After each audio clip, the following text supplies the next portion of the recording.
तक उन सारी कमांड्स को हमने कैटेगराइज करा था। अलग अलग कैटेगरी थी हमारी। जैसे एक थी हमारी जिसका नाम था डीडीएल। डीडीएल का मतलब था data definition language command. DDL command में हमारा create command, truncate command, drop command, alter command, ये सारी कमांड्स आती थी। दूसरी हमने देखी थी डीएमएल। डीएमएल का मतलब है हमारा DML data manipulation language command. DML के अंदर इंसर्ट, अपडेट, डिलीट, ये कमांड्स आती थी हमारी। उसके बाद हमने देखी डीक्यूएल। डीक्यूएल में हमारी एक ही कमांड आती है जिसका नाम है सेलेक्ट। और एक कमांड है जो आज हमें पढ़नी है जिसका नाम था हमारा TCL, transaction control language command. तो टीसीएल के अंदर हमारा roll back, commit, save point, ये कुछ कमांड्स आती हैं। तो इनको आज हमें प्रैक्टिस करना है। ठीक है, तो अब सिनेरियो क्या है उसको समझते हैं, क्यों हमें इनको करना चाहिए वो देखते हैं। तो मान लीजिए हमारे पास ये टेबल है जो स्टूडेंट टेबल चल रही थी।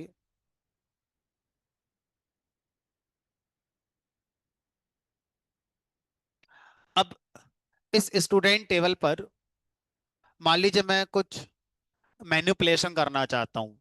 मैनिपुलेशन का मतलब है कोई डीएमएल स्टेटमेंट चलाना चाहता हूँ। It can be like insert और डिलीट और अपडेट। बट जो भी मैं मैनिपुलेशन इस टेबल में करना चाहता हूँ उसको लेकर मैं कंफर्म नहीं हूँ, श्योर नहीं हूँ कि जो मैं करूँगा वो सही होगा कि नहीं। अगर सब कुछ मेरे हिसाब से नहीं हुआ तो मैं चाहूंगा कि मैं जैसा था वापस से वैसा हो जाए। तो अब एसक्यूएल में अब तक जितनी कमांड्स हमने पढ़ी हैं उन कमांड्स में ये फीचर नहीं है। आपने अगर कोई इंसर्ट कमांड चला दी या अपडेट कमांड या डिलीट कमांड चला दी तो अब आप उसे ऐसा नहीं कर सकते नल एंड वाइड करा लो कि सर इस कमांड को कैंसिल कर दो और जैसा था वैसा ही हो जाए। ऐसा नहीं हो सकता। एक बार वो कमांड चलकर एंटर कर दिया वो परमानेंट आपका टेबल में आपके डेटा को मॉडिफाई कर देती है। तो आपके पास एक ऑप्शन है, वो ऑप्शन है टेबल का बैकअप ले लो, काइंड ऑफ इसकी कॉपी बना लो, जो मैंने लास्ट क्लास में आपको सिखाया था। कॉपी बनाने का एक नुकसान क्या है? कॉपी बनाने का नुकसान ये है कि सर टेबल छोटी मोटी है, अब तो चलो ठीक है इसकी एक कॉपी बना लेते हैं। लेकिन सर ये टेबल अगर लाखों रोज होती हैं इसमें तो इसकी कॉपी बनाएंगे तो मेमोरी का डबल यूसेज नहीं हो रहा है। ओरिजिनल डेटा रखा हुआ है, फिर आपने उसका एक कॉपी क्रिएट करा लिया ये सोचकर कि सर हम कॉपी पर ऑपरेशन करेंगे, अगर सही लगे तो फिर आगे करेंगे, नहीं लगे तो कोई बात नहीं, हमारे पास ओरिजिनल टेबल जैसी थी वैसी है ही। तो ये छोटे डेटा पर तो करना पॉसिबल है, लेकिन टेबल का साइज जब बड़ा होगा तो ये डिसीजन शायद आप ले नहीं पाओगे। तो हमें क्या करना है, कोई ऐसा तरीका ढूंढना है कि एग्जिस्टिंग टेबल पे ही हम कुछ मैनिपुलेशन करें, और अगर हमारे हिसाब से सही हो तो हम उसको लेके चलेंगे आगे परमानेंट, और हमारे हिसाब से नहीं हो तो उसको कैंसिल कर देंगे। तो ऐसा करने के लिए आपको टीसीएल कमांड्स यूज करनी होती हैं। टीसीएल कमांड यूज करने के लिए सबसे पहले आपको क्या करना पड़ेगा, आपको ट्रांजैक्शन स्टार्ट करनी पड़ेगी। तो यहां लिखते हैं स्टार्ट ट्रांजैक्शन।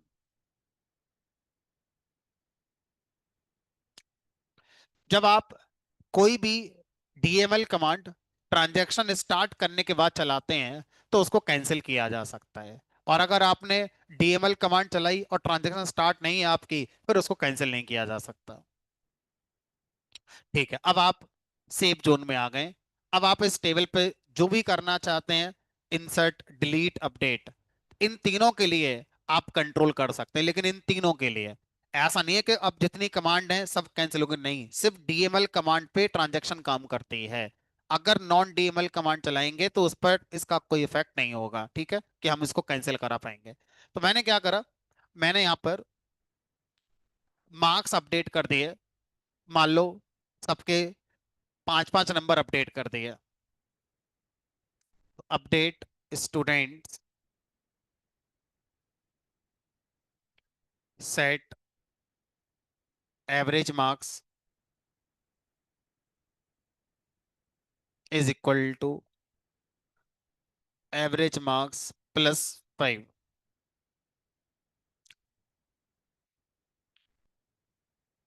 तो हर किसी के मार्क्स 5-5 नंबर आपके इंक्रीज हो गए होंगे।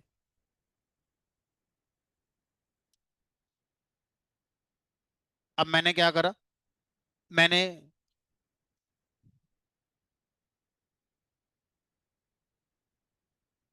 रोल नंबर 8 को डिलीट कर दिया। Delete from students where roll number is equal to 8।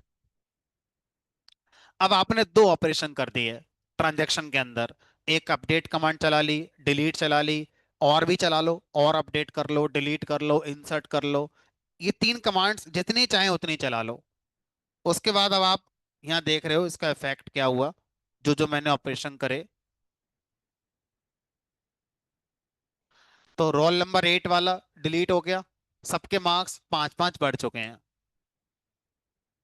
75 वाले के 80 हो गए, और 68 वाले के 73 हो गए। नल में कोई चेंज होता नहीं है प्लस माइनस करने का।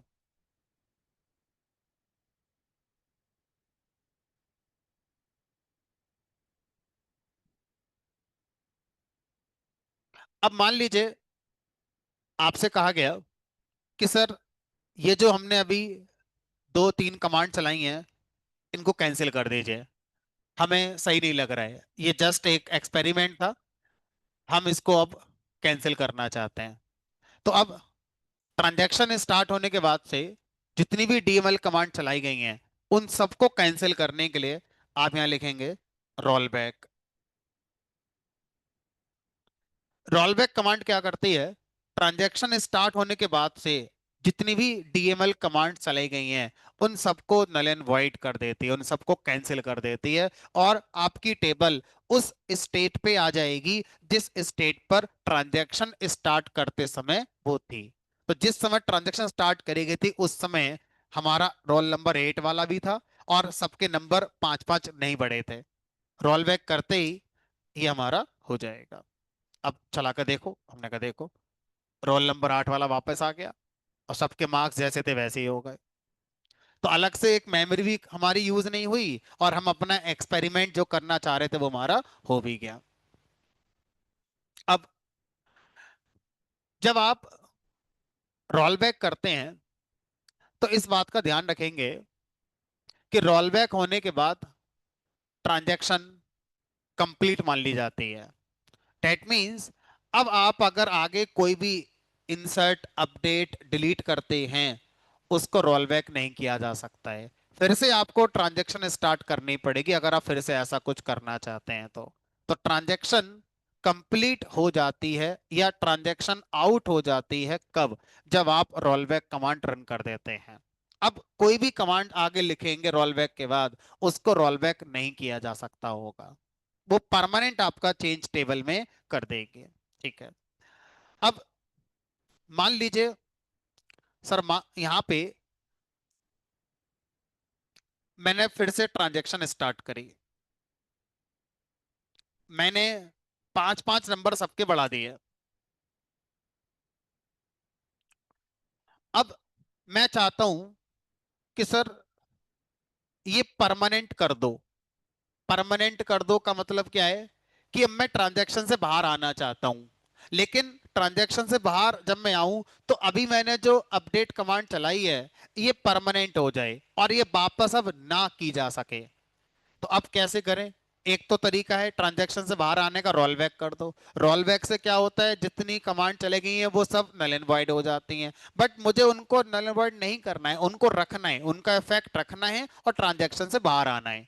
तो अगली कमांड क्या है हमारी यहाँ पर, कमिट। कमिट कमांड क्या करती है, जितनी भी ट्रांजैक्शन स्टार्ट होने के बाद कमांड चलाई गई है, मैंने एक ही चलाई है इसलिए, जितनी भी चलाई गई होती है ट्रांजैक्शन स्टार्ट होने के बाद से उन सबको परमानेंट हमारा कर दी जाती। परमानेंट कर दी जाती का मतलब कि टेबल में उनको चेंज कर दिया जाता और इस तरह से चेंज किया जाता कि अब उनको रोल बैक नहीं किया जा सकता होगा। तो कमिट करने से 5-5 नंबर सबके जो बड़े हैं वो परमानेंट बढ़ जाएंगे, अब उनको रोल बैक नहीं किया जा सकता होगा, और ट्रांजैक्शन आपकी आउट हो गई। तो ट्रांजैक्शन स्टार्ट करने के लिए आपको स्टार्ट ट्रांजैक्शन कमांड लिखनी है। ट्रांजैक्शन से आउट होने के लिए या तो रोल बैक कमांड होती है। रोल बैक का मतलब है जितनी कमांड चली थी सब कैंसिल हो गई और आप उसी स्टेज पर आ गए जहां थे आप ट्रांजैक्शन स्टार्ट करते समय। दूसरा तरीका है कमिट कर दो। कमिट का मतलब है जो जो आपने कमांड चलाई है ट्रांजैक्शन के अंदर उनको लेकर आप ट्रांजैक्शन से बाहर आना चाहते हो। ठीक है। तो इस तरह से आपके पास ट्रांजैक्शन से आउट होने के तरीके होते हैं। अब कुछ इंटरेस्टिंग यूज केसेस समझते हैं क्या होगा। मान लीजिए मैंने ट्रांजैक्शन स्टार्ट करी।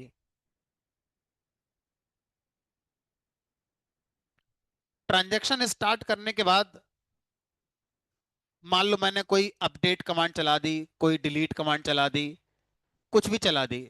मान लो एक नंबर माइनस कर दिया, एक एक नंबर। ट्रांजैक्शन स्टार्टेड है, मैं कोई अपनी कमांड डीएमएल की चला चुका हूं। अब सीन ये बना कि ना तो मैं रोल बैक कर रहा हूं, ना मैं कमिट कर रहा हूं। सिस्टम क्रैश कर गया, पावर सप्लाई चली गई, अचानक से मैंने वो कैंसिल कर दिया, विंडो क्लोज कर दी, कुछ भी इवेंट कर दिया जिससे सिस्टम क्रैश हो गया। अब क्या होगा जब दोबारा सिस्टम चलाऊंगा, तो अब मैं कहां पर हूंगा।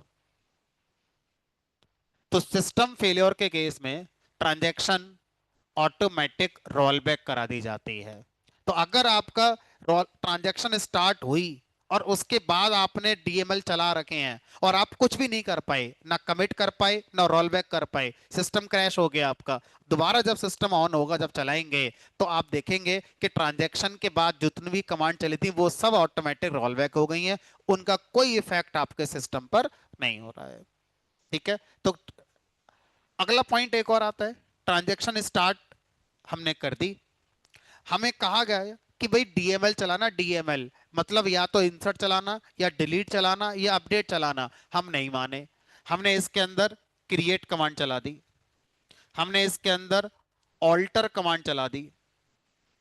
अगर आपने ट्रांजैक्शन के अंदर कोई भी डीडीएल कमांड चलाई, DDL, truncate, drop, create, alter, अगर आपने ये चारों कमांड चला दी तो ऑटोमेटिकली क्या होगा, ट्रांजैक्शन कमिट कर दी जाएगी और इस कमांड को रन किया जाएगा और ट्रांजैक्शन से आप बाहर भी आ जाएंगे। दोबारा सुनो। ट्रांजैक्शन के अंदर अगर आपने कोई भी डीएमएल कमांड चलाने के बाद डीडीएल कमांड चला दी, तो डीडीएल कमांड चलने से पहले क्या क्या होता है, जितनी भी आपकी डीएमएल कमांड चलाई गई हैं वो कमिट कर दी जाएंगी, ट्रांजैक्शन से बाहर हो जाओगे, उसके बाद आपकी डीडीएल कमांड अपना काम करके आ जाएगी। ठीक है। तो इसलिए कभी भी ट्रांजैक्शन के अंदर डीडीएल कमांड नहीं चलानी है। चला रहे हो तो एरर नहीं आएगी कि क्यों चला दी, इंटरनली क्या हो जाएगा उसकी नॉलेज होनी चाहिए। इंटरनली ट्रांजैक्शन ऑटो कमिट करके आउट कर दी जाती है और जितने भी आपने चेंजेस करे हैं सब आपके इफेक्ट हमारे हो जाएंगे। ठीक है। तो इसलिए डीडीएल कमांड को आपको इसके अंदर नहीं चलाना है।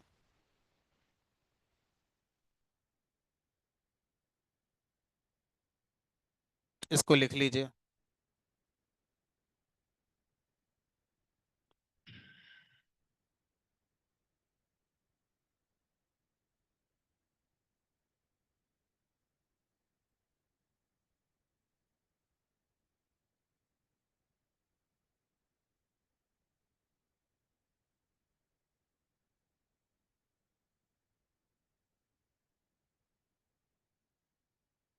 Transaction is a set of logically related DML queries that are either committed or rollbacked.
अब देखो यहाँ पर मैंने डेफिनेशन में एक टर्म यूज करा है, transaction set of logically related queries.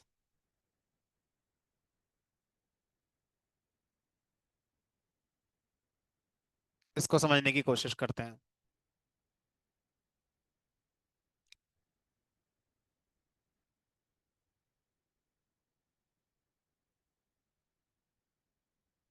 तो इसको समझाने के लिए मैं बैंकिंग डोमेन से कॉन्टेक्स्ट लेता हूँ। मान लीजिए आपको क्या करना है, आपको अपने अकाउंट से अपने फ्रेंड के अकाउंट में कुछ अमाउंट ट्रांसफर करना है। तो इसको भी हम ट्रांजैक्शन कह सकते हैं बैंकिंग डोमेन के अंदर। वहीं से हम इसको कॉन्टेक्स्ट लेकर समझने की कोशिश करते हैं। तो जब आप अपने फ्रेंड के अकाउंट में कुछ अमाउंट ट्रांसफर करेंगे, तो बिहाइंड द सीन क्या होगा उसको समझ। आपको तो फ्रंट पे एक जीयूआई मिल जाएगा, आपने बटन पे क्लिक करना है, अमाउंट एंटर करना है, यूपीआई पिन डाल देना, ट्रांसफर हो गए। बट बिहाइंड द सीन क्या होगा वो समझेंगे। आपके वाले अकाउंट से शायद अपडेट कमांड चलेगी। अपडेट कमांड क्या होगी? अपडेट आपके बैंक में जो टेबल होगी उसका नाम set balance is equal to balance minus वो अमाउंट जो आप ट्रांसफर करना चाहते हैं, वेयर आपका अकाउंट नंबर इक्वल टू जो आपका अकाउंट नंबर होगा। तो इस कमांड के चलने से क्या होगा, आपने अगर किसी को 500 रुपए ट्रांसफर करने हैं तो पहले आपके खाते में से 500 रुपए माइनस कर दिए जाएंगे। यही होगा कुछ बिहाइंड द सीन हमारा। अब सर, जिसके अकाउंट में हमें क्रेडिट कराना है, क्रेडिट कराना है कि पीछे भी कोई अपडेट कमांड चल रही होगी। Update table set balance equal to balance plus amount. यहाँ पर माइनस हो रहा है, यहाँ प्लस हो रहा है, where account number equal to जो अकाउंट नंबर आपने बताया होगा। अब ये बताओ, अगर मान लो बिहाइंड द सीन ये क्वेरी चल गई और बैंक का सर्वर क्रैश हो गया, यहां तक बात पहुंच ही नहीं पाई, दिक्कत हो जाएगी। ये बोलेगा मेरे से कट गए पैसे, ये बोलेगा मेरे में तो आई नहीं, सिस्टम क्रैश हो गया। तो अब ये बताओ, बैंकिंग डोमेन में अगर ये दोनों डीएमएल ऑपरेशन कराए जा रहे हैं, अगर वो हमारा जो एसक्यूएल में ट्रांजैक्शन होती है अगर उसके अंदर कराते तो फायदा होता।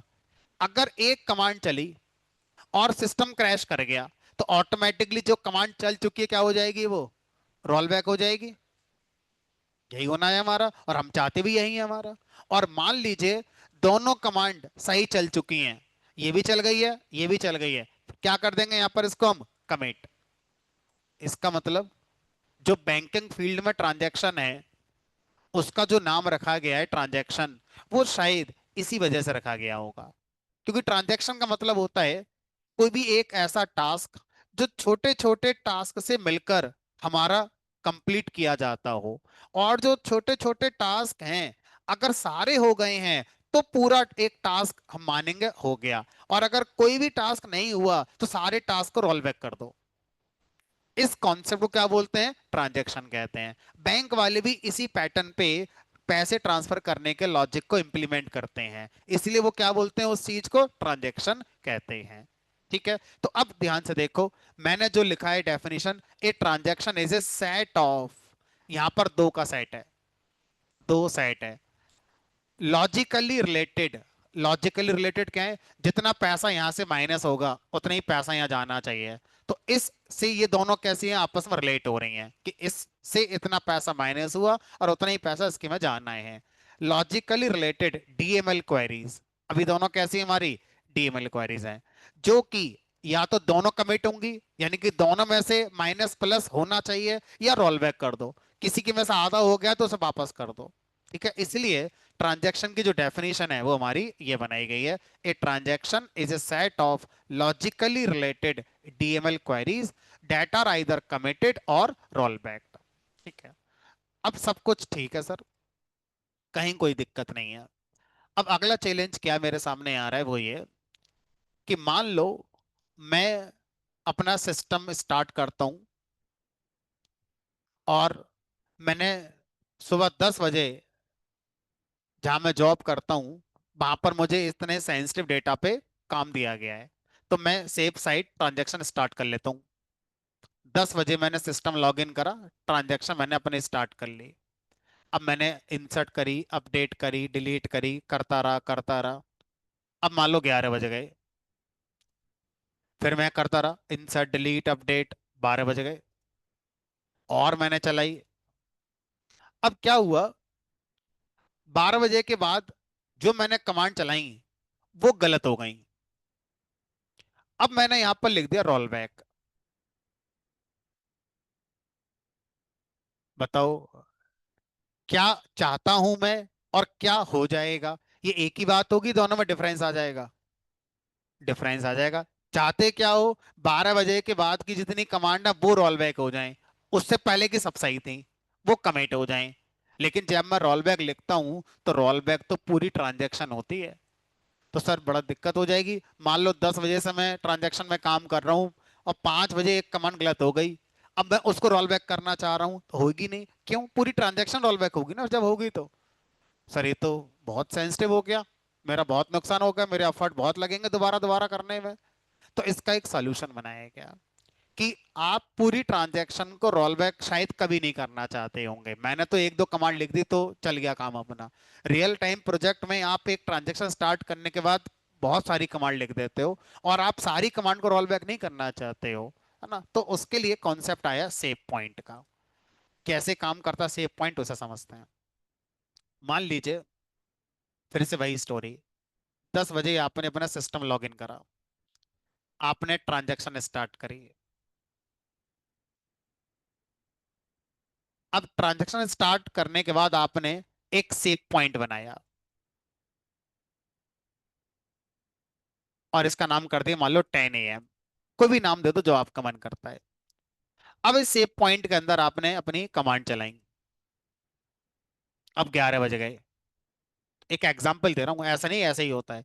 11 बजते ही आपने क्या करा, एक पॉइंट और बना लिया, सेव पॉइंट का नाम कर दिया 11 AM। आप आधा आधा घंटे के बना लो, 10 10 मिनट के बना लो, 5 5 मिनट के बना लो, आपके ऊपर है।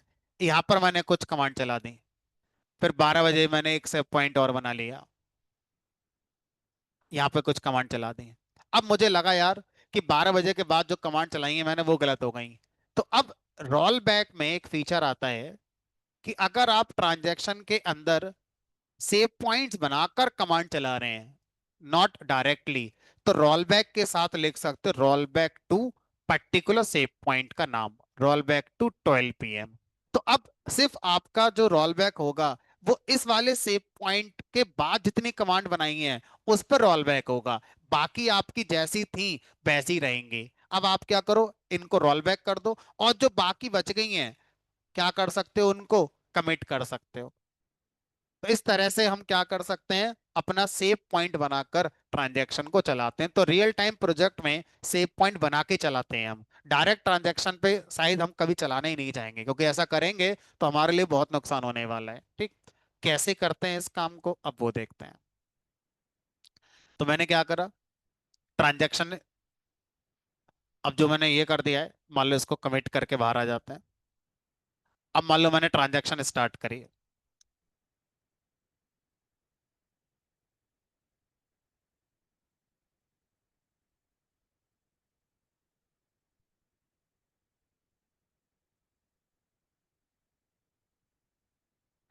अब ट्रांजैक्शन स्टार्ट होने के बाद मैंने सेव पॉइंट क्रिएट करा। सेव पॉइंट मैं S1 नाम से बना देता हूँ, आप टाइम के नाम से बना लो, आप अपने हिसाब से कोई भी नाम रख सकते हो जिससे कि आप आइडेंटिफाई कर पाओगे कि मैं इस सेव पॉइंट पर क्या कर रहा था, इस सेव पॉइंट पर मैं क्या कर रहा था। फिलहाल मैंने S1 नाम रख दिया। तो सेव पॉइंट नाम से एक कमांड होती है जो हमारा सेव पॉइंट बनाने का काम करती है ट्रांजेक्शन के अंदर।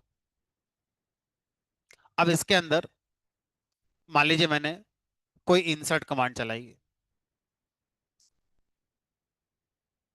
इंसर्ट इनटू स्टूडेंट्स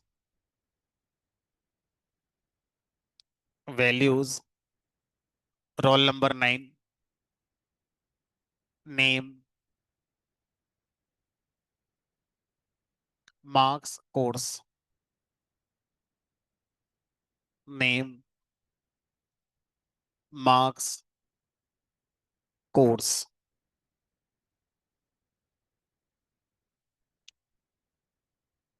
हाइपोथेटिकली सोच लेते हैं कि मैंने और भी कमांड चला रखी है S1 सेव पॉइंट के अंदर।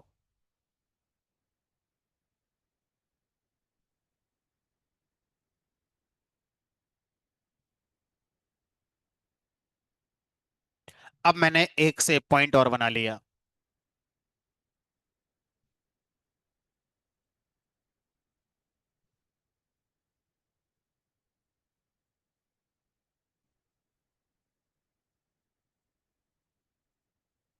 इसके अंदर मैंने कोई अपडेट कमांड चला दी मान लो।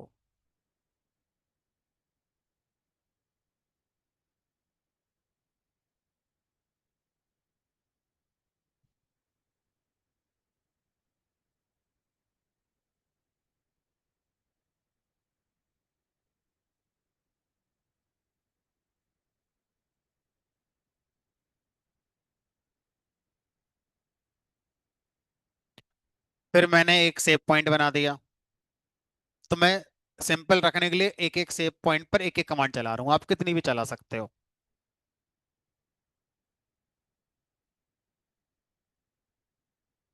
Delete from student. अगर मैंने एंटर कर दिया तो क्या होगा?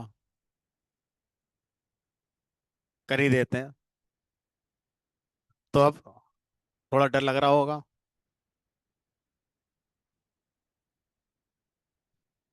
सर कुछ नहीं बचा, सब खत्म। हमने कहा हम ट्रांजैक्शन के अंदर हैं। ये हमारा कहाँ से गलत हो गया? मान लेते हैं ये हमने गलत चला दिया। S3 सेव पॉइंट के बाद जो कमांड चली है सिर्फ उनको रोल बैक कराना है। उससे पहले जो चली है वो सब सही रहनी चाहिए। क्या लिखेंगे यहाँ पर अब? Roll back to S3। तो S3 सेव पॉइंट के बाद अब जितनी कमांड चलाई होंगी, जितने और सेव पॉइंट बनाए होंगे, उनकी जितनी कमांड चली होंगी, सब रोल बैक हो जाएंगे। ठीक है, तो किसी भी एक सेव पॉइंट पर रोल बैक होने का मतलब है उसके पहले का आपका जैसा था वैसा रहेगा, उसके बाद जितने बनाए गए सेव पॉइंट सारे अपने आप रोल बैक होंगे, सिर्फ वही एक रोल बैक नहीं होगा। ठीक है, देख लो पर एक बार, आगे नहीं आ गया? आ गया डेटा। अब अभी थोड़ी देर पहले आपको पढ़ाया गया था कि रोल बैक करने से ट्रांजैक्शन आउट हो जाती है, लेकिन अगर रोल बैक किसी सेव पॉइंट पर किया जाए तो आउट नहीं होती है, ट्रांजैक्शन अभी भी चल रही है। आप आगे अपना और भी कमांड चला सकते हैं जिनको अभी भी रोल बैक किया जा सकता होगा।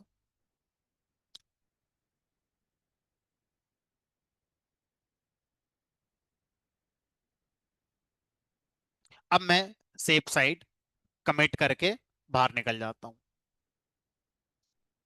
अब ट्रांजैक्शन खत्म हो गई, और जो जो मैंने कमांड चलाई हैं सारी आपकी परमानेंट हो गई होंगी। अब किसी को भी कुछ रोल बैक नहीं किया जा सकता। कमिट पूरी ट्रांजैक्शन होती है, कमिट किसी सेव पॉइंट पर नहीं किया जा सकता। जैसे रोल बैक किसी सेव पॉइंट तक किया जा सकता है, ऐसे कमिट नहीं कर सकते। कमिट पूरी ट्रांजैक्शन को ही कमिट करने के लिए यूज हो सकता है। आप ये नहीं कर सकते कमिट टू S2, यहां तक कर दो बाकी देखेंगे, नहीं। कमिट पूरी ट्रांजैक्शन ही होगी।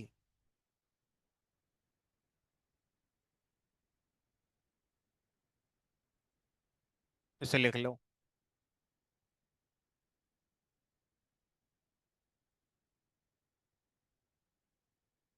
Transaction with save point.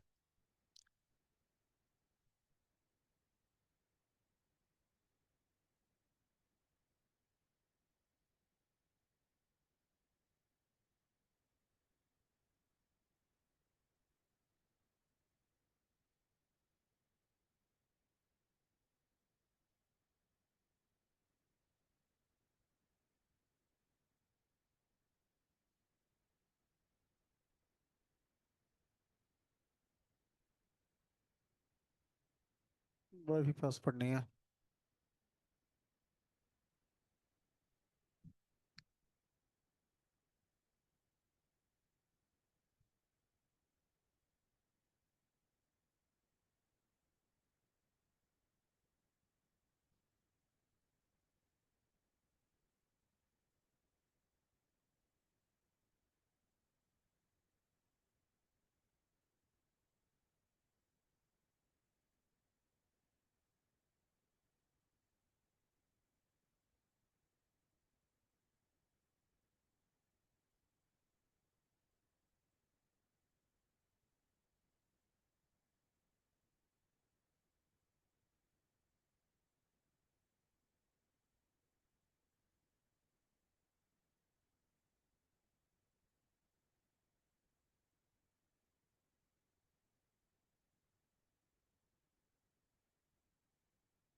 ये बात मैंने यहाँ लिख दी है।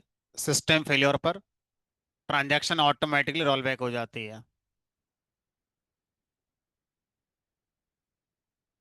कमिट सेव पॉइंट पर नहीं चलता, कमिट पूरी ट्रांजैक्शन पे ही चलता है।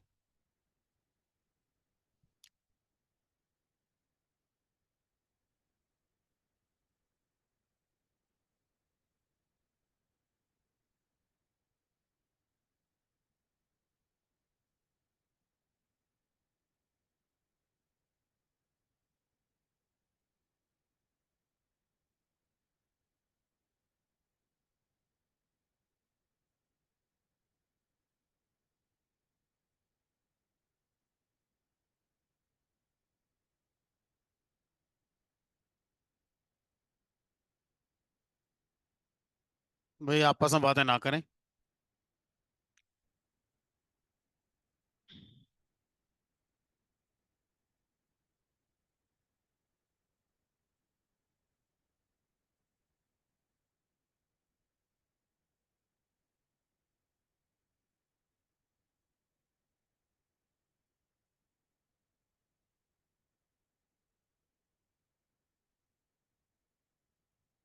नहीं, अगर आप एस टू पर रोल बैक करेंगे तो ऑटोमेटिकली जो आगे के सेव पॉइंट हैं वो भी रोल बैक होंगे। तो ऐसा पॉसिबल नहीं है कि सिर्फ एक बीच वाले सेव पॉइंट को रोल बैक करें, नहीं, उसके आगे जितने बने हैं सबको रोल बैक करना पड़ेगा, तब यहाँ तक आएंगे हम, है ना।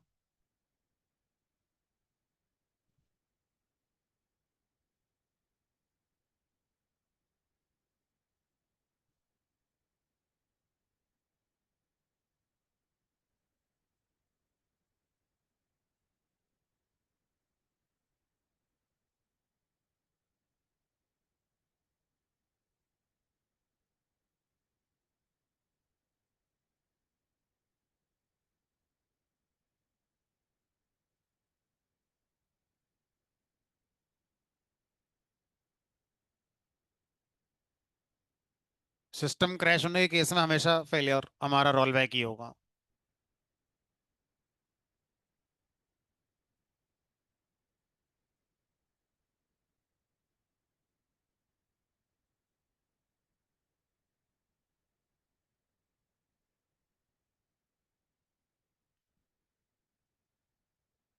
चलो, अब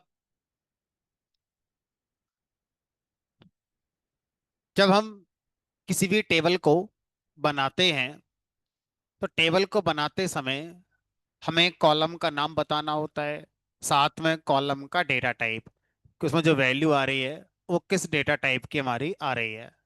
ठीक है। अभी तक हम डेटा टाइप आई गेस तीन चार जानते हैं: इंटीजर, फ्लोट, वैरचर, और एक हल्का सा पिक्चर दिखाया था डेसिमल का, जो हम भूल भी गए होंगे, तो भूल ही जाते हैं सर। मान लेते हैं तीन ही जानते हैं हम। ठीक है। अब मैंने आपको एक और पॉइंट बोला था, जिस पर ज्यादा काम करा नहीं है हमने, बस बोला ही है मैंने। वो ये कि इंटीजर लगभग 8 डिजिट तक की वैल्यू स्टोर करता है। अगर मैं आधार कॉलम बना दूं और उसका डेटा टाइप इंटीजर कर दूं, तो इंटीजर में आ नहीं सकता, एरर आ जाएगी। ठीक है। तो अब हम सिस्टमेटिक वे से जितने डेटा टाइप्स माई एसक्यूएल में होते हैं उनको समझने की कोशिश करते हैं। हम तीन जानते हैं, अराउंड 20+ होते हैं। तो सबको वन बाय वन पढ़ते हैं कि कब कौन सा यूज करना चाहिए, सो डैट हम कई बार मेमोरी को बेटर मैनर में यूटिलाइज कर पाएंगे। अब जैसे मान लीजिए मैं कोई एक कॉलम बना रहा हूं, यहाँ पर मुझे स्टूडेंट की एज रखनी है। अभी बताओ, जो एज है वो जनरली स्टूडेंट की किस रेंज में होती होगी? एक स्टूडेंट है तो उसकी रेंज क्या रहेगी एज की?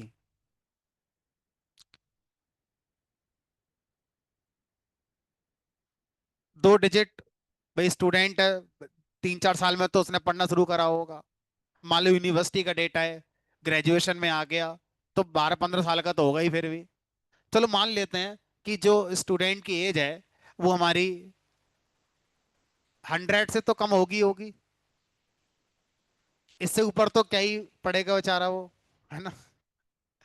नहीं, अभी परसों में एक न्यूज़ सुन रहा था। अ, किसी लेडी ने, काफी ओल्ड एज है, सीए निकाला है उसने अभी। जेंट्स है वो। कितना एज था? 78 में। हाँ, रिटायरमेंट के बाद 78 की एज में उसने निकाला है। तो 100 से नीचे रख लेते हैं। ठीक है। चलो, तो अब मैं क्या बताने की कोशिश कर रहा हूँ उसको समझो। अगर मैं एज कॉलम बनाऊंगा और इसका डेटा टाइप इंटीजर रख दूं, तो इंटीजर तो ये कह रहा है कि भाई मैं तो 8 डिजिट तक की वैल्यू हैंडल करने लिए कैपेबल हूं। पता है प्रॉब्लम कहाँ आएगी? इंटीजर मेमोरी कितनी यूज करता है, वो मेमोरी उस हिसाब से होती होगी ना, जिसमें 8 डिजिट्स तक की वैल्यू आ पाए।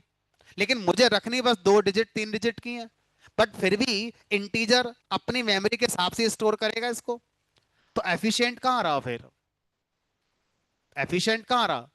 तो आपको बेटर डिसीजन लेने चाहिए कि मेरा डेटा जिस रेंज में मुझे लग रहा है आ सकता है, उसी के हिसाब से कोई डेटा टाइप मिले, सो डैट मेमोरी को मैं बेटर यूटिलाइज कर पाऊं, ये मैं सीखूं। तो इसके लिए आपको प्रॉपर डेटा टाइप सीखने होंगे। एक एक करके मैं आपको सिखाता हूँ डेटा टाइप कौन कौन से होते हैं हमारे। तो कोई भी डेटा टाइप क्या करता है? कोई भी डेटा टाइप हमारे डेटा का नेचर डिफाइन करता है। नेचर का मतलब होता है कि उसमें जो वैल्यू आएगी वो न्यूमेरिक आएगी, टेक्स्ट आएगी, डेट आएगी, क्या आएगा, और किस रेंज तक की वैल्यू आ सकती है, मिनिमम वैल्यू क्या आएगी, मैक्सिमम वैल्यू क्या आएगी। तो एक तो डेटा का नेचर कंट्रोल करने के लिए डेटा टाइप यूज करते हैं। दूसरा, मेमोरी यूसेज, कि किसी भी कॉलम में हर वैल्यू, कॉलम का नहीं बता रहा हूं मैं, एक कॉलम के अंदर मान लो 3 वैल्यू हैं, तो हर वैल्यू हमारी कितनी मेमोरी यूज करेगी हमारी हार्ड डिस्क में, ये हम यहाँ पर डिसाइड करते हैं। और ये डिसाइड कौन करवाता है? हमारा डेटा टाइप डिसाइड करवाता है। तो पहला डेटा टाइप है हमारा, जिसका नाम है tiny int. Tiny int data type क्या कह रहा है? ये कह रहा है कि मैं मेमोरी में तो बहुत बढ़िया हूँ, आपने कोई कॉलम बनाया और इस कॉलम का डेटा टाइप टाइनी इंट कर दिया। टाइनी माने बहुत छोटा, छोटा इंट। ठीक है। अब इसमें मान लो तीन वैल्यू आएंगी, तो ये जो वैल्यू है ये आपकी कंप्यूटर का 1 बाइट यूज करेगी। 1 बाइट ये यूज करेगी, 1 बाइट ये यूज करेगी। ठीक है, टोटल 3 बाइट हो गई। मान लो आपके इस कॉलम के अंदर ये वैल्यू 1024 है, तो टोटल कितनी बाइट इकट्ठी हो गई? 1024 बाइट। 1024 को हम क्या बोलते हैं? 1 KB। तो ये कॉलम 1 KB मेमोरी खा रहा है। ठीक है, अब सोचो इसमें लाखों वैल्यू होंगी, तो उसी हिसाब से इस कॉलम का मेमोरी यूसेज KB MB तक पहुंच जाएगा अपना। अब ये एक कॉलम की बात हो रही है, इस तरह से दूसरा कॉलम वो कितनी खाएगा, तीसरा कॉलम, फिर पूरी टेबल उस हिसाब से कैलकुलेट कर लेते हैं कितना मेमोरी खा रही होगी हमारी। ठीक है, तो अब ये 1 बाइट पर वैल्यू कंज्यूम करता है। सर बहुत छोटा है, सही है, हमने कहा, लेकिन इसकी रेंज लिमिटेड है। -128 से +127, कोई भी वैल्यू जो टाइनी इंट में आ सकती है वो इस रेंज तक आ सकती है, इसके बाहर जाते ही एरर आ जाएगी। अब बताओ जरा, रियल लाइफ में इस रेंज में एज के अलावा और क्या क्या रख सकते हैं? एज तो आई जाती है, इसी में सही सही रहेगी एज हमारी। इंडिविजुअल सब्जेक्ट के मार्क्स आउट ऑफ 100 ही तो आएंगे यूनिवर्सिटी के अंदर। इंडिविजुअल सब्जेक्ट के मार्क्स यही आएंगे हमारे। ठीक है, और भी चीजें जो 2 डिजिट तक में मैनेज हो जाती हैं रियल वर्ल्ड में, आप उनको जब टेबल के अंदर स्टोर करें तो उसके लिए आप क्या यूज करें? टाइनी इंट डेटा टाइप का यूज करें। ठीक है, अब सर मान लो मुझे कोई ऐसा कॉलम बनाना है जिसमें हमें वैल्यू जो रखनी है थोड़ी बड़ी रेंज में रखनी है, तो टाइनी इंट के बाद दूसरा डेटा टाइप आता है हमारा जिसका नाम है small int. Small int data type का मतलब है कि आपने कोई कॉलम बनाया और इस कॉलम का डेटा टाइप स्मॉल इंट कर दिया, तो अब इसमें हर वैल्यू जो आएगी वो 2 बाइट्स लेगी। 2 बाइट्स, भले ही आप इसमें 10 स्टोर करो, 10 इसकी रेंज में आ जाता है तो 10 तो इसकी रेंज में भी आएगा। भाई जब इस रेंज में है तो 10 तो इसमें आ भी गया।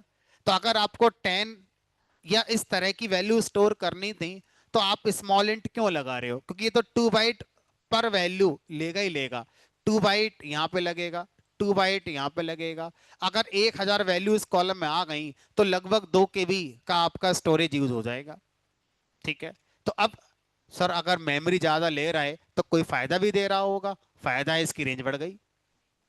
अब ये जो वैल्यू है वो इस रेंज में आ सकती है, 32767 से लेकर यहां तक की रेंज में वैल्यू आ सकती है। ठीक है, अब क्या क्या ऐसी वैल्यूज हो सकती हैं रियल लाइफ में जो इस रेंज में आ सकती हैं? OTP 4 डिजिट का, मान लो ये 5 डिजिट है, 1 2 3 4 5, तो 4 डिजिट का कोई भी OTP आएगा तो आ ही जाएगा इसमें आसानी से। पिन कोड, पिन कोड आ जाएगा, थोड़ा सा रह जाएगा, है ना। चलो मतलब एक एग्जांपल आ ही गया, 4 डिजिट का OTP हो सकता है कि आप कहीं और जाओ तो 4 डिजिट में जैसे हमारी ड्यूकैट की आईडी है वो भी आ जाएगी इसमें, है ना। बहरहाल आप और भी एग्जांपल्स हो सकते हैं। सर और बड़ा, मीडियम इंट। अगर किसी कॉलम का डेटा टाइप मीडियम इंट कर दिया जाए तो हर वैल्यू 3 बाइट कंज्यूम कर रही है, तो मेमोरी यूसेज बढ़ गया, तो सर आपको प्रॉफिट भी तो मिल रहा है, रेंज बढ़ गई। अब ये 3 4 5 6 7 डिजिट हो गई, सैलरी आ जाएगी इसी में। कितनी हो गई है? 83 लाख मंथली सैलरी, मतलब 90% लोगों की सैलरी इसमें आ जाएगी, एक्सेप्शनली किसी की ना ही, वो अलग बात है। है ना, इस रेंज में होती है मंथली सैलरी किसी को स्टोर करो, ओटीपी 6 डिजिट का है तो भी आ जाएगा। तो काफी चीजें इसमें आ जाएंगी हमारी। ठीक है। इसमें पिन कोड आ जाएगा आसानी से, है ना। इसमें लगभग 8 डिजिट हो गई है, 1 2 3 4 5 6 7, तो 6 डिजिट मान लो, है ना। सर और बड़ा, ये जिसको हम आज तक यूज करते आ रहे थे, हर वैल्यू किस टाइप की होगी, इंट 4 बाइट मेमोरी कंज्यूम करती है। अब देखो, मुझे भी बस यही दो याद हैं, उसके बाद की मुझे भी याद नहीं है, अब पता नहीं कितने बैच पढ़ा दिए मैंने। क्यों? क्योंकि इन बातों में रटने के अलावा कुछ है नहीं। लेकिन एक अंदाजा ले लो कि भाई मीडियम इंट में लगभग 6 7 डिजिट तक की वैल्यू आ जाती है। इंटीजर में देखो, 1 2 3 4 5 6 7 8 9 10, 9 डिजिट मान लो, 9 डिजिट की बड़ी से बड़ी वैल्यू आ जाएगी, 10 डिजिट की शुरू की कुछ वैल्यू आ गई। अगर 3 से शुरू होने वाली डिजिट होती तो 10 की नहीं आती। तो सेफ साइड, 9 डिजिट की बड़ी से बड़ी, छोटी से छोटी वैल्यू अगर आप स्टोर करना चाहते हो तो आसानी से आप इंटीजर डेटा टाइप में स्टोर कर सकते हो। इसका मतलब ये हो गया, हमारी डेली लाइफ की जो चीजें होती हैं लगभग इंटीजर में आ ही जाएंगी। Age, roll number, salary, marks, लगभग आई, आधार को छोड़ दें अगर, मोबाइल नंबर भी नहीं आएगा, बाकी सब चीजें लगभग आ ही जाएंगी इसमें, जो हम डे टू डे लाइफ में अपना यूज करते रहते हैं। क्रिकेट में किसी के बैट्समैन ने रन बनाए, किसी टीम ने एक स्कोर बनाया, किसी बॉलर ने विकेट लिया, तो most of the use cases int से सेटिस्फाइड हो जाते हैं। तो अगर सब कुछ ना पढ़ाया जाए, किसी एक को हम लेकर आगे बढ़ना चाहें, तो हम इसे पढ़ लेते हैं कि इसमें मोस्टली चीजें आ ही जाएंगी। लेकिन जब आधार की बात हुई, या कई बार बैंकों का अकाउंट नंबर बड़ा होता है, तो फिर एक और आता है जिसका नाम है बिगिंट। बिगिंट कह रहा है हर वैल्यू 8 बाइट की। अब कितने डिजिट तक का डेटा आ सकता है, 1 2 3 4 5 6 7 8 9 10 11 12 13 14 15 16 17 18 19 20, तो लगभग 18 डिजिट मान लो कि लगभग 18 डिजिट तक का डेटा आपका बिगिंट में आ जाएगा। तो आधार भी आ जाएगा इसमें, बैंक का अकाउंट नंबर भी आ जाएगा इसमें, लगभग सब चीजें आ ही जाएंगी इसमें। अब इससे ज्यादा की जरूरत तभी पड़ेगी जब आप स्पेस साइंटिस्ट हैं और आपने ये गिन लिया कि हमारी गैलेक्सी में कितने तारे हैं या कितने टोटल प्लैनेट्स हैं अब तक।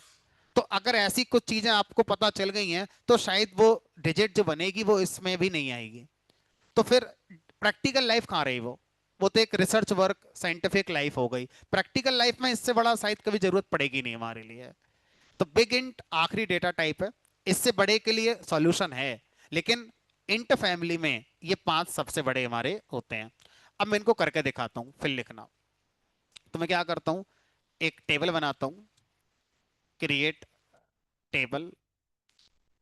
टेबल का नेम बना दिया मैंने इंट डेमो। ठीक है। अब इसमें मैं ये पांचों कॉलम बना देता हूँ। C1 कॉलम बना दिया टाइनी इंट, C2 कॉलम बना दिया स्मॉल इंट, C3 कॉलम बना दिया मीडियम इंट, C4 कॉलम बना दिया इंट, और C5 कॉलम बना दिया बिग इंट।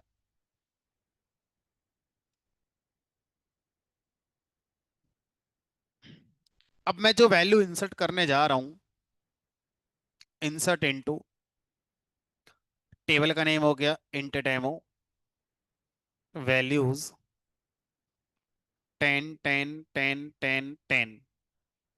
क्या ये पांचों में इंसर्ट नहीं हो जाएगी? कि ये तो पांचों की रेंज में आ रही है ना।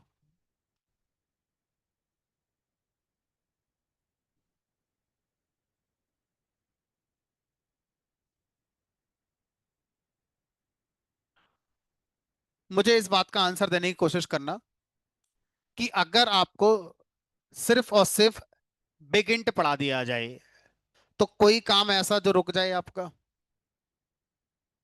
तो फिर इसे क्यों नहीं पढ़ाया आपने शुरू से, इंट क्यों पढ़ाया? मेमोरी यूसेज, आप हर वैल्यू को 8 बाइट में, यानी कि यहाँ पर जो खर्चा है वो 8 बाइट हो रहा है, जबकि इसको आप 1 बाइट में रख सकते थे, 7 बाइट्स बचा सकते थे। सोचो इस कॉलम में भी एक वैल्यू है, अगर इस कॉलम में इस तरह से हजारों लाखों वैल्यू आ गई तो अननेसेसरी मेमोरी का वेस्टेज कर रहे हो, आप यूटिलाइज नहीं कर पा रहे हो। इसलिए आपको जिस रेंज की वैल्यू है उसके हिसाब से डेटा टाइप सेलेक्ट करना चाहिए। ठीक है।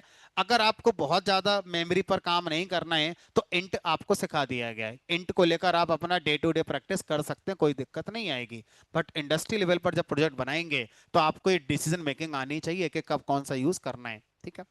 चलो, तो अब जिसकी जो रेंज है उसके हिसाब से करके देखते हैं और देखेंगे कि हम क्या एरर देखेंगे।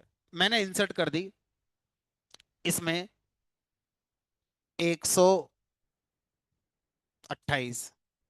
तो according to byte, sorry tiny int, maximum positive value 127 allowed है, और मैंने यहाँ पे क्या कर दी 128, बाकी तो सब सही है। ये रेंज के बाहर हो गई है, एरर, आउट ऑफ रेंज। किसके लिए? C1 के लिए। ठीक है, हम जानते थे ये बात। तो C1 को उसकी रेंज में रख देते हैं। अब दूसरी वाली वैल्यू की बात करते हैं। दूसरी वाली हमारी जो वैल्यू है ये स्मॉल इंट में जाएगी, 32767, ये इसकी मैक्सिमम है। अगर मैं एक भी डिजिट बढ़ा दूं या एक सिंपल नंबर बढ़ा दूं तो रेंज के बाहर हो गया हमारा ये। तो इस बार एरर ये नहीं आनी चाहिए C1 में आउट ऑफ रेंज है, इस बार एरर आनी चाहिए out of range for column C2। हम यही देखना चाहते हैं और यही हमारा सही होगा, आउट ऑफ रेंज C2।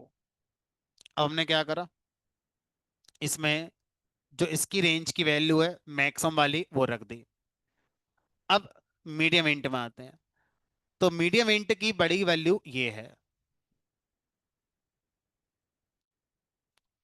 मैंने बस लास्ट वाले 7 को 8 कर दिया, रेंज के बाहर हो गई। अब बोलेगा C3 रेंज के बाहर हो गई है, out of range for column C3। इसको सही कर देते हैं, C4 के पास आते हैं। C4 की मैक्सिमम वैल्यू ये है, मैं इसमें एक जोड़कर, तो अब C4 में एरर आनी चाहिए।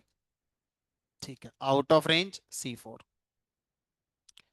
इसकी जैसी थी वैसी कर देते हैं। अब लगभग 18 डिजिट की कहानी है ये हमारा,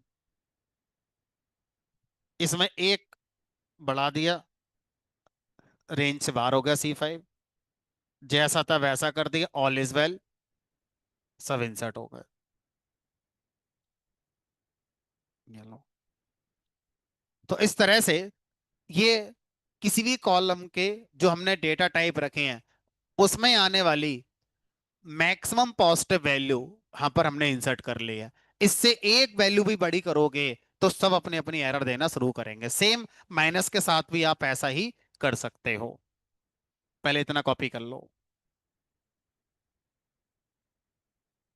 तो ये जो रेंज है इनको याद तो नहीं कर पाओगे, है ना, बहुत बड़ी रेंज हो गई। एक आइडिया होना चाहिए, 2 डिजिट में ये, 4 डिजिट में ये, 6 में ये, 8 9 डिजिट में ये, और लगभग 18 डिजिट में ये।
तो इंटरव्यू के अंदर कभी आपसे रेंज पूछी नहीं जाएंगी, एक लमसम आइडिया आपको है, सो दैट डिसीजन मेकिंग हो पाए, उतना सफिशिएंट है।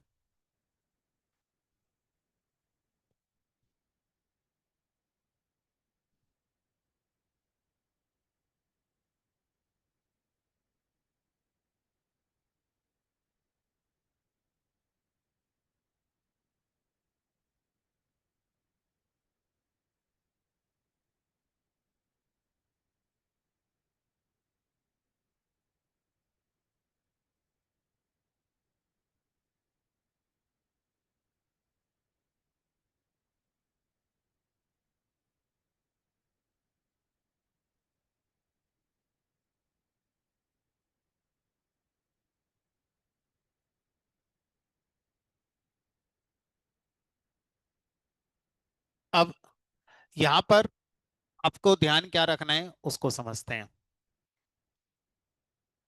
भाई बात नहीं करनी है क्लास में यार, 1.5 घंटा पूरा यूटिलाइज करो एसक्यूएल के लिए।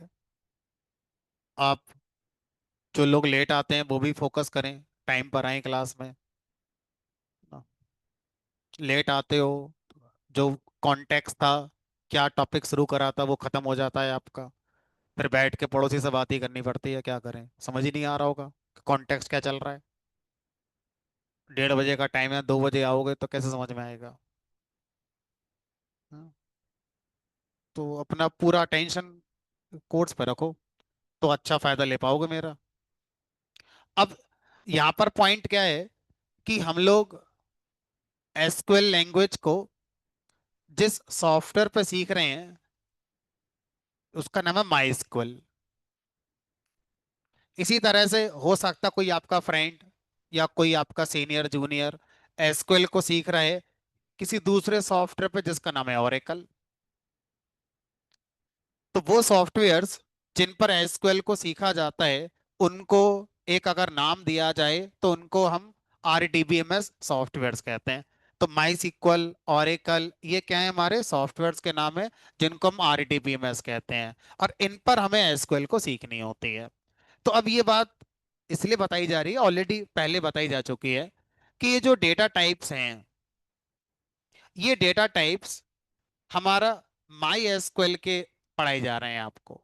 देयर में भी चांस कि आपका फ्रेंड, आपका सीनियर जूनियर जो भी कहीं और पढ़ रहा है और वो ओरेकल पे पढ़ रहा है, तो हो सकता है डेटा टाइप के नाम में चेंज हो, इनका नाम कुछ और हो सकता है इनका मेमोरी का साइज अलग अलग हो। तो ये जो मैंने यहाँ पे लिखा हुआ है, ये किस आप सॉफ्टवेयर पे एसक्यूएल को रन कर रहे हो, उस सॉफ्टवेयर के अंदर क्या नाम है डेटा टाइप के, उनकी क्या रेंज है, वो मैंने लिखी हुई है। ना कि अक्रॉस ऑल सॉफ्टवेयर्स जो एसक्यूएल के आते हैं सब पर हमारा यही चलेगा। ठीक है, तो इन बातों का ध्यान रखेंगे कि एसक्यूएल लैंग्वेज एक जरूर है, जितने आरडीबी में सॉफ्टवेयर पे आप उसको रन करते हो, बहुत सी चीजें उस पर डिपेंड आपकी करती हैं, उनमें से एक है डेटा टाइप। ठीक है, हर जगह इसी नाम का डेटा टाइप मिलेगा कोई जरूरी नहीं है। ठीक, चलो अब आगे बढ़ते हैं। अगला डेटा टाइप है हमारा, जिसका पर्पस होता है कि आप अपने वैल्यू में फ्रैक्शन पार्ट को भी रख सकते हैं। जैसे मान लीजिए मुझे मार्क्स रखने हैं, या बैंक में रेट ऑफ इंटरेस्ट रखना है ना, या फिजिक्स का कोई टॉपिक चल रहा है उसमें ग्रेविटी स्टोर करनी है, हर प्लेनेट पे कितनी ग्रेविटी है, जैसे यहाँ पर 9.8 है ना, या मुझे क्रिकेट में नेट रन रेट स्टोर करना है। तो ये सारी वो चीजें हैं, या मान लीजिए ज्वेलरी की शॉप है आपकी, उसका डेटा स्टोर करना है कि कौन सा आइटम कितने ग्राम कितने मिलीग्राम तक जा रहा है, तो वहां पर एक्यूरेसी मैटर कर रही है। ये सारे एग्जाम्पल में एक्यूरेसी मैटर करती है। एक और दो के बीच में बहुत कुछ है, तो जो बीच में बहुत कुछ है वो भी हमें चाहिए। तो अगर ऐसा कुछ है तो आपको डेटा टाइप यूज करना चाहिए फ्लोट। तो float data type int family के जितने डेटा टाइप्स हैं इनसे ज्यादा एक्यूरेट होगा। ठीक है, तो अब फ्लोट डेटा टाइप कह रहा है कि हर वैल्यू जो मेरे अंदर आएगी 4 बाइट कंज्यूम करेगी। मेरे अंदर जो वैल्यू आएगी, टोटल डिजिट उसमें 7 हो सकती हैं, जिसमें से 4 पर आप डेसिमल प्लेसेस को रख सकते हैं। क्या कहना है इसका, ये उसको समझते हैं। फ्लोट डेटा टाइप ये कह रहा है कि भाई कोई भी कॉलम अगर आपने बनाया और इस कॉलम का डेटा टाइप आपने फ्लोट कर दिया,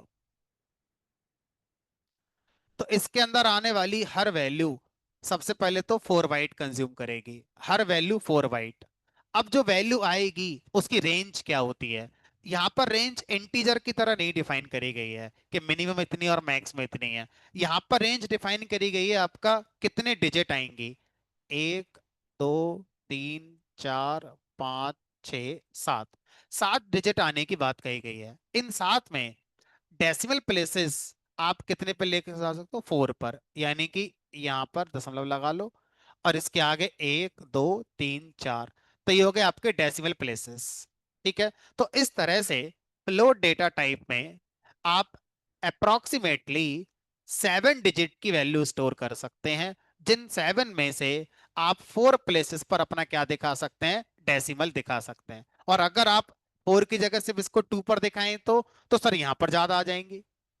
तो ये एक जनरल आइडिया है कि भाई डेसिमल प्लेसेस 4 से ज्यादा जनरली इसमें नहीं आते हैं। अगर 4 से कम है तो इस वाले हिस्से में वैल्यू ज्यादा बड़ी आप स्टोर कर पाएंगे। ठीक है। और दूसरा पॉइंट क्या है कि फ्लोट डेटा टाइप हमेशा अप्रोक्सीमेट वैल्यू पर काम करता है। यानी कि मैंने आपको बोला टोटल डिजिट 7 आती हैं, हो सकता है 6 ही आए, हो सकता है 8 आ जाएं।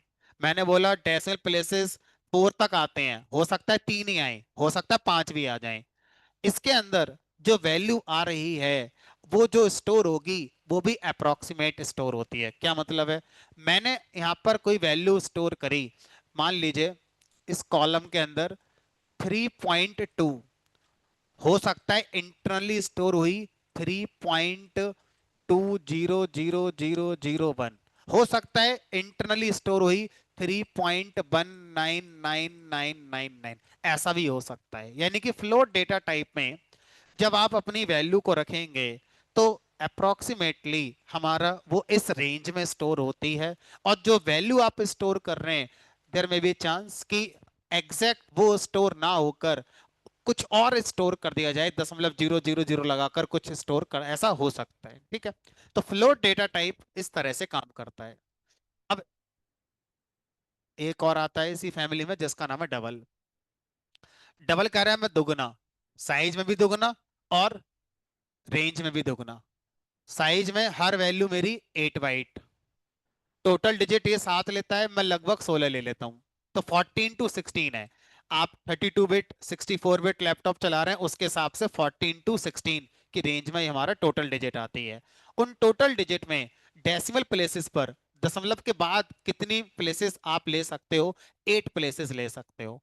तो बताओ कौन ज्यादा एक्यूरेट वैल्यू स्टोर कर सकता है, फ्लोट या डबल? डबल। डबल में ज्यादा एक्यूरेट वैल्यू आ सकती है, आप दशमलव के बाद 8 प्लेस पर जा सकते हो, तो ज्यादा एक्यूरेट वैल्यू का आप स्टोर कर पा रहे हो। ठीक है, तो जब कभी आपको एक्यूरेसी ज्यादा मैटर करती है आप डबल का यूज करो, बट ये भी रखना है ब्रेन में हर वैल्यू कितना कंज्यूम कर रही है हमारा? 8 बाइट कंज्यूम कर रही है। ठीक है, अब इन दोनों का एक पहले मैं अलग से बनाता हूँ। क्रिएट टेबल, टेबल का नाम फ्लोट डेमो। 2 कॉलम बनाए, C1 बना दिया मैंने फ्लोट टाइप का, C2 मैंने बना दिया डबल टाइप का। अब इसमें कुछ रिकॉर्ड इंसर्ट करते हैं। Insert into float demo values. तो मैं C1 कॉलम में लिख रहा हूँ 1 2 3 4 5 6 7 8.90 1 2 3 4 5 6 7 8 9, कॉमा, सेम वैल्यू मैंने यहाँ भी लिख दी।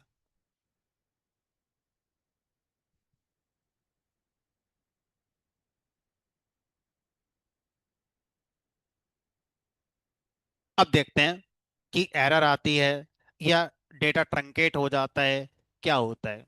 क्योंकि जो रूल है उसके हिसाब से तो सर टोटल डिजिट बहुत हो गई, हमें तो 7 डिजिट टोटल बताई गई थी बट ये तो बहुत ज्यादा हो गई हैं। तो देखते हैं क्या होता है। सर एरर तो आई नहीं। हमने कहा चलो एक बार टेबल में सेलेक्ट करके देखते हैं कि पिक्चर क्या बन रही है। Select star from load demo. अब यहाँ पर देखो, 1 2 3 4 5 6 7 8, मतलब हमें 7 डिजिट बताई गई थी लेकिन वो 8 डिजिट तक जा रहा है। यानी कि 1 2 3 4 5 6 7 8, 8 डिजिट रख दी। अब ध्यान से देखना, पहली जो यहाँ तक की डिजिट है, 1 2 3 4 5, यहाँ तक तो सही है, 1 2 3 4 5। उसके बाद का खेल बिगड़ गया। मेरी है 6 7 8, और इसने क्या कर दिया, 6 गायब कर दिया, 7 कर दिया। 6 गायब नहीं कर दिया, इस 6 को प्रमोट कर दिया और इसको क्या बना दिया, 7।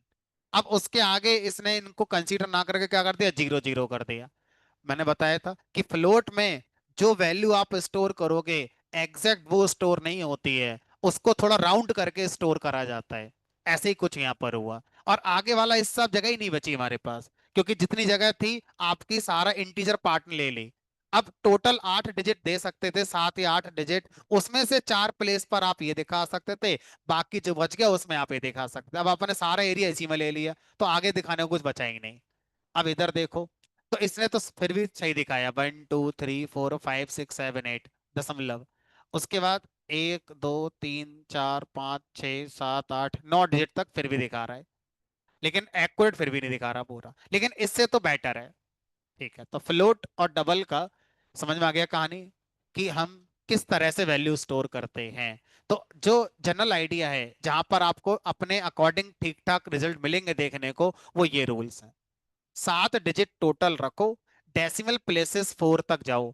फ्लोट आपके हिसाब से थोड़ा बहुत लगेगा, लेकिन इस बात का फिर भी ध्यान रखेंगे कि वैल्यू जो आप दे रहे हो वो राउंड होके ही मेमोरी में स्टोर होगी। एग्जैक्ट जो आपने रखा है वो कभी एग्जैक्ट स्टोर नहीं होती है। ठीक है। अब डबल इस रेंज के अकॉर्डिंग आपका बढ़िया काम करेगा।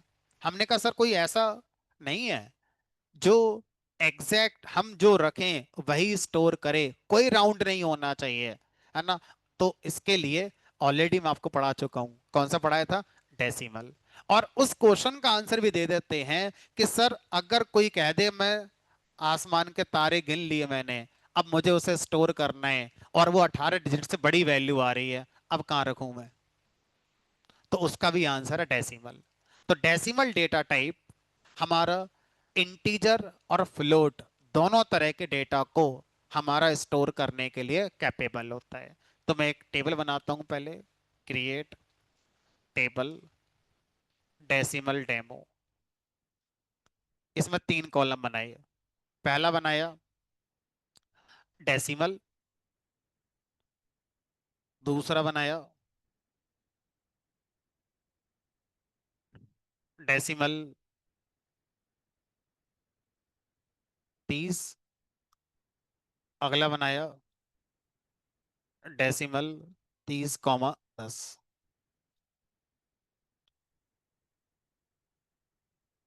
कॉलम का नाम C2, कॉलम का नाम C3। ठीक है। तो अब दोबारा देखेंगे इसको। आपने टेबल बनाई डेसिमल डेमो, पहले कॉलम का नाम C1 जो डेसिमल डेटा टाइप का है, दूसरे का नाम C2, तीसरे का नाम C3। जब आप डेसिमल डेटा टाइप बनाते हैं और ब्रैकेट में कुछ नहीं लिखते, तो बाय डिफॉल्ट ये 10 डिजिट स्टोर करेगा। और जब आप डेसिमल डेटा टाइप में ब्रैकेट में बताते हो, तो ये कितनी डिजिट स्टोर करेगा ये बताते हो, 30 डिजिट। और अगर आप डेसिमल डेटा टाइप बनाते समय कितनी डिजिट स्टोर करनी है ये भी बताते हो, कॉमा लगाकर भी आप कोई दूसरी संख्या लिखते हो, तो ये टोटल डिजिट हो गई, और ये क्या हो गए, इसके डेसिमल प्लेसेस हो गए। मतलब 30 डिजिट टोटल आएंगी, उन 30 में से दशमलव के बाद 10 प्लेसेस, और दशमलव से पहले 20 प्लेसेस आपको मिलेंगे। अब सोचो, मैं इसमें इसी के हिसाब से इंसर्ट करता हूँ। Insert into decimal demo values.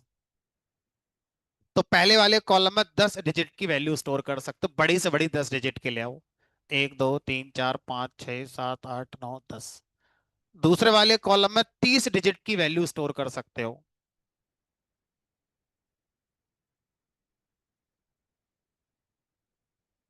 अगले वाले कॉलम में टोटल 30 डिजिट की वैल्यू, जिसमें 20 प्लेसेस दशमलव से पहले और 10 प्लेसेस दशमलव के बाद।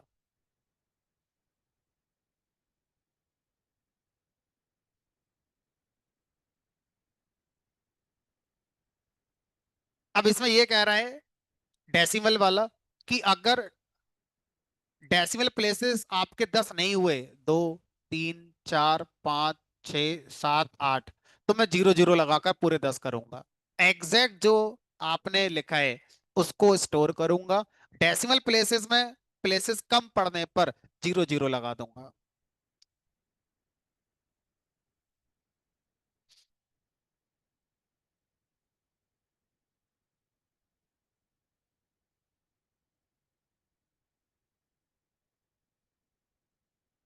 जो आपने रखा 30 डिजिट का नंबर स्टोर कर लिया, बिग इंट 18 डिजिट पे खत्म हो जाता है। अब आप यहाँ पर 30 डिजिट तक का नंबर स्टोर कर पा रहे हैं, लेकिन जब मैं टेबल बनाऊंगा, मान लो उसका नाम डेमो 2 कर दिया, यहाँ पर आप ये नहीं कह सकते कि सर 300 डिजिट का नंबर रखूंगा। सोचो ना, आप खुद सोचो। चलो, आप अपनी जिद पूरी करवा लो और 300 डिजिट का नंबर रखवा लो। हर वैल्यू 300 डिजिट, हर वैल्यू 300 डिजिट। इसका हिसाब किताब नहीं लगाओगे? मेमोरी खर्चा कितना हो रहा होगा इसका, कितनी बाइट खा रहा होगा ये। सोचो, जब हम बिग इंट की बात करते हैं तो बिग इंट में हमारा क्या है, 18 डिजिट की थी, तो 18 डिजिट पे कितना खर्चा हो रहा था, 8 बाइट का। सोचो, अब हम उसी हिसाब को लगाते चलें और हम गुणा 10 कर दें उसमें। 18 गुणा 10 लगभग 180 डिजिट हो गई हमारी। उधर गुणा 10 कर दें तो 80 बाइट हो गई। तो सर हर वैल्यू बहुत ज्यादा मेमोरी खाने लगेगी। तो इन्होंने कहा ऐसे हम होने नहीं देंगे। हमने अपर लिमिट लगा दी 65 की। तो डेसिमल भी 65 डिजिट से बड़ा स्टोर नहीं कर सकता। 65। तो decimal data type big int से बहुत बड़ा है, लेकिन अनलिमिटेड फिर भी नहीं है। 65 डिजिट से बड़ी वैल्यू आप स्टोर नहीं कर सकते माई एसक्यूएल में। और अगर आप करो नहीं मुझे तो इससे बड़ी करनी है, माई एसक्यूएल छोड़ना पड़ेगा, किसी और के पास जाना पड़ेगा। किसी और के पास कहाँ जाओगे? नो सिक्वल के पास जाओगे। नो सिक्वल फैमिली अनलिमिटेड होती है। उसमें एक बड़ा फेमस है मार्केट में, मोंगो डीबी। तो मोंगो डीबी कह रहा है मेरे पास आओ, मैं आपको इससे बड़ा नंबर स्टोर करना होगा, इससे बड़ा नंबर स्टोर करके दे दूंगा।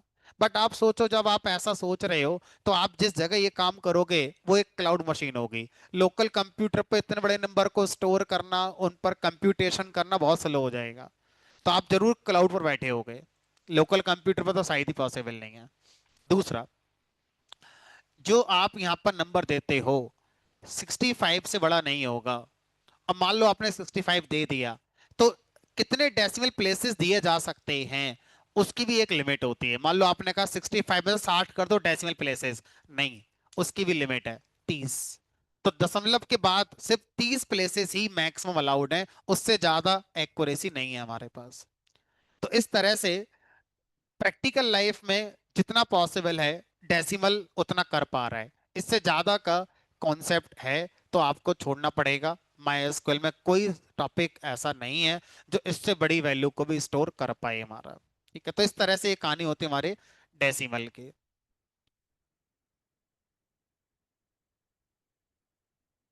ये होता है डेसिमल। डेसिमल डेटा टाइप, पहले आर्गुमेंट को एम कहते हैं, एम माने टोटल डिजिट। ठीक है, जिसको मेंटी सा पढ़ा जाता है तो इसलिए इसको एम कहते हैं। डी माने डेसिमल प्लेसेस।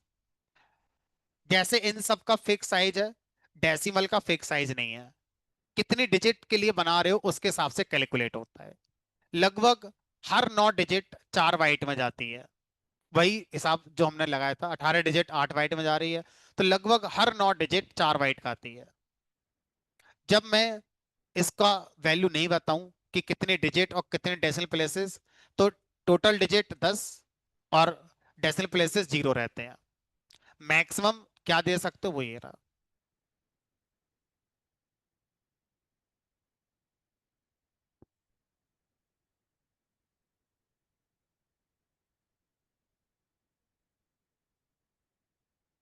फ्लोट और डबल से बेटर एक्यूरेसी है डेसिमल की।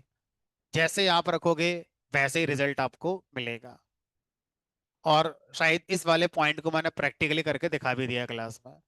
पहले एवरेज मार्क्स हम फ्लोट लेके चल रहे थे, इक्वल कंपैरिजन हो नहीं रहा था, फिर डेसिमल बनाया होने लगा।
चलो, तो आज हमारे लिए फिलहाल इतना ही। अभी डेटा टाइप का चैप्टर खत्म नहीं हुआ है, अभी आगे बहुत सारे हैं, कल डिस्कस करेंगे उनके लिए। चलिए भाई, जो लोग लेट आ रहे हैं कोशिश करें टाइम